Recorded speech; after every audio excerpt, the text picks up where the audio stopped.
বিসমুল্লাহ বলে শুরু করবো। দুইটা একটা কথা কমু। এই যে এই যে এইটা যদি ওদের আব্বা হয়, এই দুইটা হচ্ছে ওদের আব্বা, আর এইটা হচ্ছে মা ওদের। তাহলে এই যে ওর মা আর এই যে হচ্ছে ওদের আব্বা। এটা হিন্দু দাদা বাবুদের, ভারতের যে হিন্দুরা, এরা বলতেছে গো মাথা গো আব্বা। তাহলে এইটা হচ্ছে আব্বা ওদের, আর এইটা হচ্ছে ওদের মা। এই এই আছে মা। তাহলে এই যে গরু দেখাইলাম, এখন হিন্দু ভাইদের এদের কাজ কি? এদের কাজটা হচ্ছে এখানে এই সম্পূর্ণ গরু নিয়ে ইন্ডিয়ার যে মেন রাস্তার সড়কগুলো, এই সড়কগুলোর ভিতরে সমস্ত গরু এই সড়কে উঠে নিয়ে সড়ক আটকায় দেওয়া।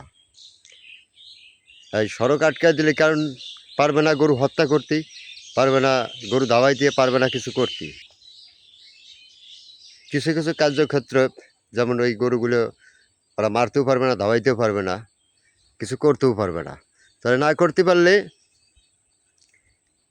এই গরুগুলো ইন্ডিয়ার সম্পূর্ণ জায়গায়, সম্পূর্ণ রোডে, সম্পূর্ণ বাজারে, সম্পূর্ণ রোডে দেওয়ার জন্য তো মুসলমানের গরু কেনা তো বন্ধই করছে। মুসলমানে তার গরু কিনতেছে না। গরু মাঠে চড়ানোর দরকার নেই, গরু এখন সম্পূর্ণ রাস্তায় উঠে দেবে। তাহলে এই খেলা জমে যাবে। খেলতে বেশি লাগবে না, হিন্দু বাইরেই পারবে না। তারাই তো গরু চাষ করে, তারাই তো গরু পালে, গরুর খামার তো তাদেরই। আপনারা গরু কিনবেন না মুসলমান ভাইরা? খেলা জমিয়ে গেছে ইন্ডিয়ায়।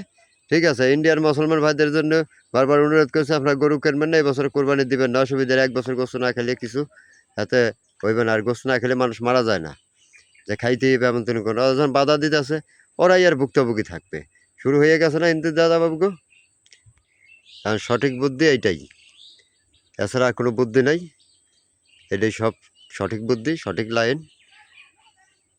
আপনারা এই হিন্দু ভাইদের সহযোগিতা করেন, ওরাই যথেষ্ট, ওরাই পারবে না। ওরা সামনে, আপনারা পিছনে, কারণ ওদের ব্যবসা বাণিজ্য বন্ধ হয়ে যাইবে।